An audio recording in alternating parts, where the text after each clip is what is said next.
It's not a bad time, as I've said before, to be in the video advertising space. We continue to get content publishers, producers, independent producers who are looking to monetize their assets and distribute their assets, and they need a decent monetization solution, and we've aggregated quite a lot of content. And the good news for the business is that we don't see any let up. I think for all of us who are in the video business, many people are continuing to put assets online, and they're asking how best to monetize it, how to syndicate it, whether they should run overlays, whether they should run pre-rolls. The hesitation of sort of distributing content is sort of slowly frittering away.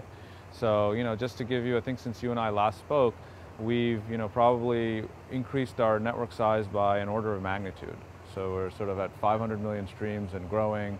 We're 135 million uniques, 70% of the US audience, and we're thinking of taking international now. It's mostly premium content, it's not user-generated content. So let's talk about Microsoft, it's MSNBC. Right. It's Oprah. Or if it's Beat TV, it's sort of news, high-tech news.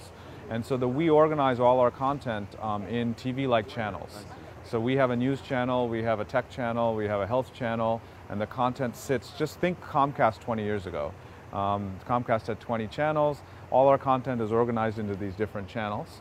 And the advertisers can say, oh, I need to reach this demographic likes lifestyle or news, and then they can see what content into the channel and advertise on it. I see. So we're very transparent about that. I think videos is sort of a different market, so people want to know from an advertiser standpoint where they're advertising, and content owners want to know to make sure that they don't have an advertisement on their content that's not, that doesn't reflect badly on their content. So we're open about both sides. We go after publishers, or we attract publishers who are not user-generated, they're professional, independently produced content, and going up towards sort of TV content.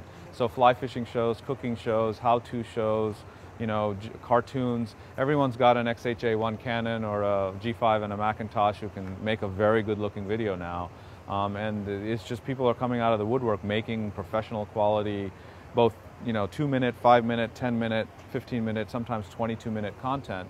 And also what we're seeing is large independent studios, the NBCs, the CBSs, the ABCs, are now producing made-for-web content in 5-minute, 10-minute chunks and rolling it out like a TV show, and they need syndication for that content.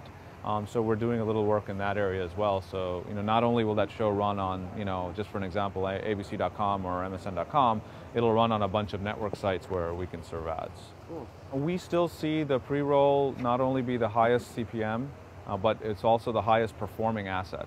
So what we do is we tend to stick the pre-rolls in front of longer form content, more than 5 or 6 or 7 minutes, so that people aren't annoyed that they're seeing a 30-second or 15-second pre-roll in front of a 30-second clip. So when we put it in the right place, or a longer form asset, it performs very well. The companion banner click-throughs are well, the pre-roll, the user response as well.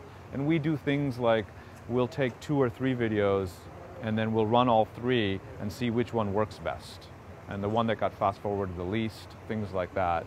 Overlays do the next best in terms of monetization, and in terms of user response, they do fairly well because they're sort of non-intrusive and you can make it go away. But still the large advertisers, especially the TV advertisers who are trying to move online, pre-roll is the asset that they have. Cool. In our network, where we see a lot of demand are kids. CPG manufacturers are looking to advertise for cereals and things like that. So cartoons and kids does very well. Women and lifestyle does very well. And news, tech, our business here, just sort of high-tech news. Those categories do very well. What kind of CPMs are you seeing? We're seeing in our network anywhere for pre-rolls, anywhere sort of between 10 and 25, depending on the mix and the demand. For overlays, we're seeing between 3 to 10.